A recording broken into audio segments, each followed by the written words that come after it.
Fast, focused, and fearless. Here's everything you need to know this rush hour of January 16, Friday. I'm Riza Diaz.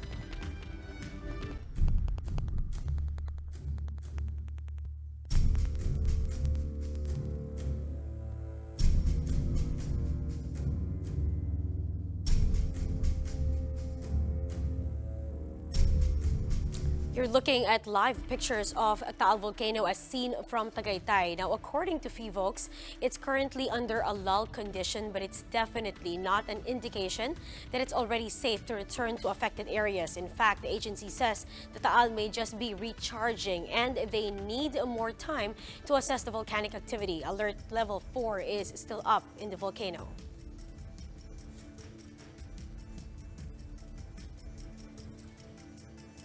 As mentioned, volcanic activity from Taal has weakened since yesterday, but PHIVOLCS says don't be fooled by this as the volcano could just be preparing for a possible major eruption. Ria Fernandez reports. Compared to the previous days, Taal's crater activity was relatively low. The apparent lull prompted some residents living within the 14-kilometer danger zone to go back to their homes. But PHIVOLCS warns they shouldn't be too complacent. Nag-iipon ng puwersa or ng magma yung bulkan. Pwede na siyang completely na manahimik. So titingnan natin kung anong mangyayari. Pero yun nga, baka naghahanda lang siya sa malakas sa susunod na cycle, no. So medyo yun ang mahirap eh. Although Taal's crater activity seemed to have waned, PHIVOLCS says a hazardous eruption is still imminent. Some of the indicators include a continuous upward movement of magma, the swelling of the volcano, the frequent tremors, and the high sulfur dioxide content in the air. Hindi po natin yan masasabi, no? Yung kumbaga yung dynamics ng explosion. Marami kasing factors yan eh. Hindi yung period ng pinag-uusapan dyan eh. Yung dami ng magma na maiipon, kung gaano sila kabilis iaakyat sa bulkan, kung gaano kadami ang volcanic gas. PHIVOLCS adds the upward movement of magma in Taal is faster compared to that of Mount Pinatubo when it erupted in 1991. Yung 2 buwan ng Pinatubo ay ilang oras lang na nangyari sa Taal. Aside from the explosive eruption, PHIVOLCS warns that residents should also be wary of base surges or the horizontal ejection of gas, ash, and rocks, which are considered deadlier than lava flows. The smoldering ash can ravage through Taal Lake and the nearby towns as fast as 60 to 100 kilometers per hour.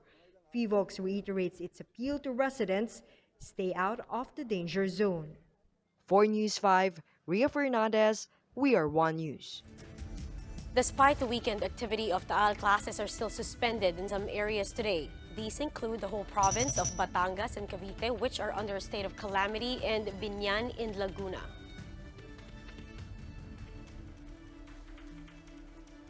Over in Batangas, several towns are now completely off limits due to the continuing threat of hazardous eruption of the Taal volcano. Here's the story. In this video, former Agoncillo councilor Ador Alcantara is seen pleading to police officers for him to be allowed entry to a town placed under lockdown. He wanted to check on his hogs left behind after the eruption. Nakikilala kami, padaanin ninyo kami.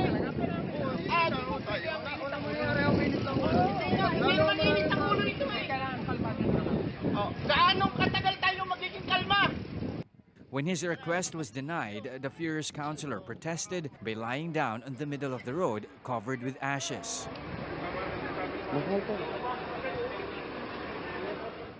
But authorities were decisive and no one will be allowed to enter. Aside from Agoncillo, towns of San Nicolas, Talisay, Laurel, and Taal are now placed under complete lockdown. Lemery, meanwhile, is under partial lockdown. This means residents are allowed to go back, but only for a given period of time. Several roads have also been closed, including the Palico-Balayan National Road and other connecting roads going to Balayan and Nasugbu. Entry to Volcano Island is also strictly prohibited, even for rescuers.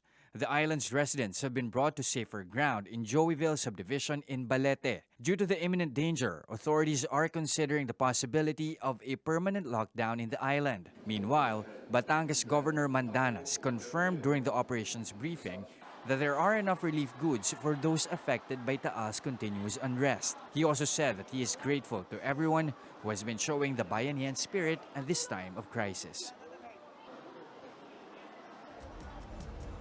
Businesses in Tagaytay are suffering a setback due to the eruption of the Taal volcano as hotels await permission to accept clients risking loss of income. Gerald de la Peña has the report. This time of year is supposed to be a peak season in Tagaytay, but well-known hotels and restaurants along the usually busy Tagaytay-Nasugbu Road look deserted and abandoned. Hotel owners refuse to accept guests to ensure everyone's safety, as there's still a threat that the Taal volcano may erupt anytime. Restaurants also find it difficult to clean up the ashes spewed by Taal. Water and power supply are still out. Kahit maglinis kami na maglinis, yung mga ashes pumupunta pa rin dito. Hotel and restaurant owners are now feeling the pinch 4 days after the eruption. Ka-7th day pa lang natin ngayon, so I have another 7 days, which ang problema natin is yung if it's not going to erupt again. Hotel bookings are cancelled until PHIVOLCS gives them the green light to operate. Senator Francis Tolentino asked hotel and restaurant owners to just donate their unused food inventory to evacuees. Minarapat natin magkaroon ng emergency meeting ang Tagaytay Tourism Council para sila mismo magkaroon sila ng hindi lang na idea kung ano nangyayari, mag-isang boses kung ano ba yung dapat na susunod na hakbang na gawin para sa mga empleyado nila, para sa mga nakabook na events, para sa mga nakabook na customers nila. Marami malulugi. Tolentino also suggested local governments to extend help to businesses. Extend yung payment period ng business taxes, yung pagbabayad ng amilyar. Tolentino suggested that restaurants, particularly fast food chains, should be able to open sooner given the need for places to eat even for locals.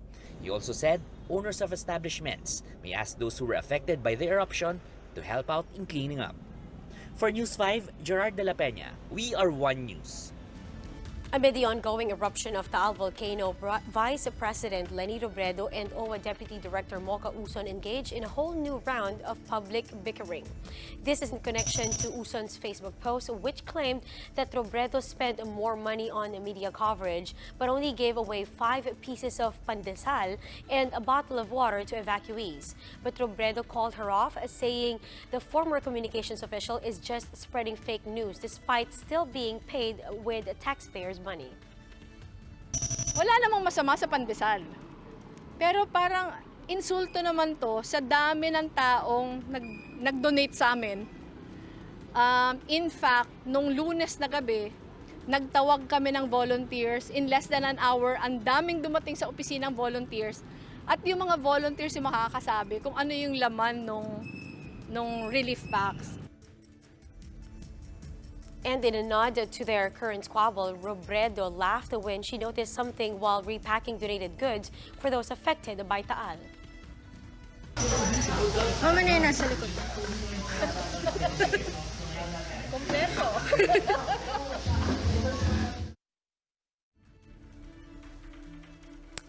Malacanang denies reports that President Duterte had a hand in the supposed plan of the OSG to seek the revocation of ABS-CBN's franchise. Marian Enriquez has the report. Citing unimpeachable sources, a Manila Times article said the Office of the Solicitor General is set to file a warranto petition asking the Supreme Court to revoke ABS-CBN's franchise. Under Rule 66 of the Rules of Court, a warranto petition may be filed by the government or an individual against a person who usurps, intrudes into, or unlawfully holds or exercises a public office, position, or franchise. The question now, said a legal expert, does the SolGen have factual evidence against ABS-CBN? If the alleged violation by ABS-CBN actually is because of the exercise of the right to freedom of the press of the ABS-CBN, then this warranto petition should not even be granted by the Supreme Court. Andres said if the OSG cites ABS-CBN's critical reporting in their petition, it will put at risk all media networks in the country. It will actually lead to a clear chilling effect on any broadcast corporation here in the Philippines. And that's actually prohibited by the Constitution and by jurisprudence. The move, said Andres, might still be linked to the president's tirades, accusing the network of failing to air his campaign ads in 2016. But rather than axe the franchise, Andres said there are other options. Hindi lang naman yung franchise na yun na naapektuhan. Loss of job, loss of income. So, the president should have really a very limited, it should have a directed remedy na hindi yung franchise na mismo na talagang i-escalate niya. But Malacanang already denied that the president had a hand in the SolGen's reported plan.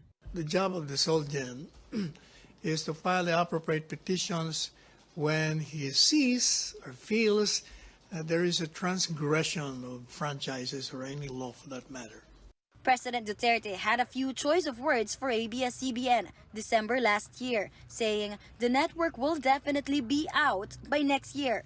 Ang inyong franchise mag-end next year.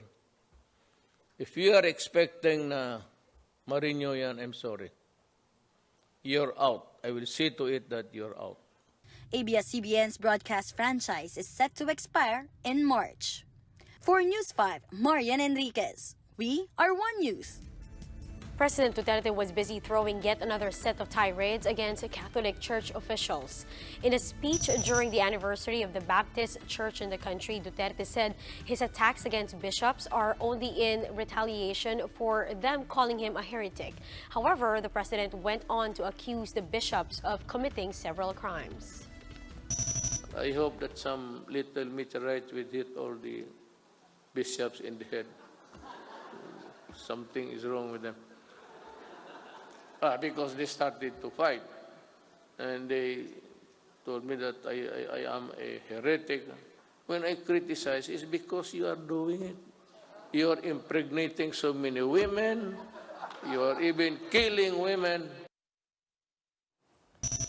Duterte also went after Metro Manila's private concessionaires, reiterating that their business has been operating under unjust terms that compromise the welfare of the Filipino people. Ito na, Ayala Pangilinan. That I've been telling you in the campaign. Corruption, what's happening down in the customs and there is just pittance. It's the blood of the Filipino, the sweat of the Filipino that made them very, very rich.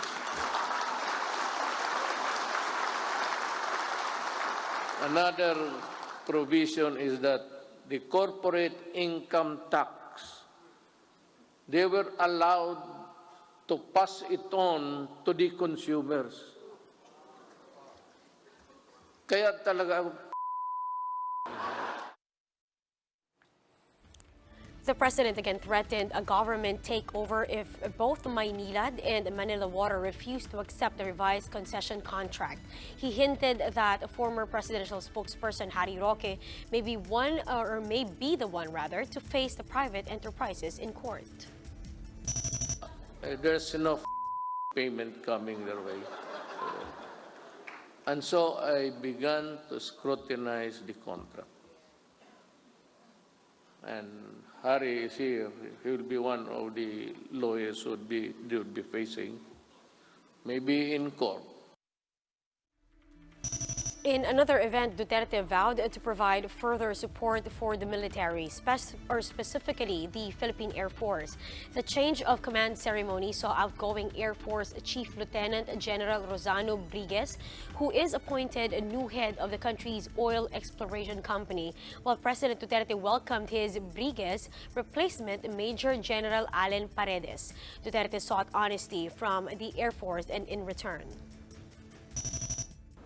I assure you that this administration will continue to boost the morale, efficiency, and responsiveness of PAF through continuous capacity building and other meritorious initiatives. An energetic Mr. President was also seen in photos posted by Senator Bongo. Duterte was seen riding a three-wheeled motorcycle around Malacanang complex amid ongoing evacuation efforts following Taal eruption. Some netizens pointed out that the government response and presence in affected areas could have been a better way for the president to spend his free time.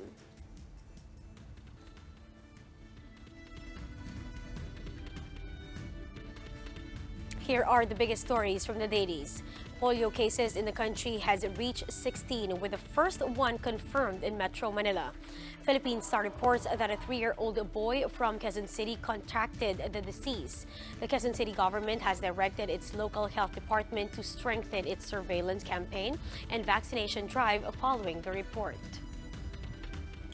Pangmasa reports that 6 people died after fire broke out at a 2-story house in Tondo, Manila yesterday. 6 others were injured in the fire that started at around 2:30 in the morning. It reached third alarm and spread to 20 houses before it was declared fire out at around 7:14 in the morning. Authorities are looking at arson as the possible cause of the fire.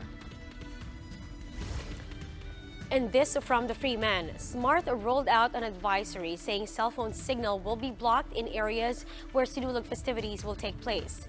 This despite earlier pronouncements from the police and Cebu Mayor Edgardo Labella that signal shutdown will be resorted only when the need arises. Affected areas include Cebu City, Mandaue City, and Lapu-Lapu City. And that's how the day is shaping up to be this January 17. Join us again next time for another round of Rush. I'm Riza Diaz. We are One News.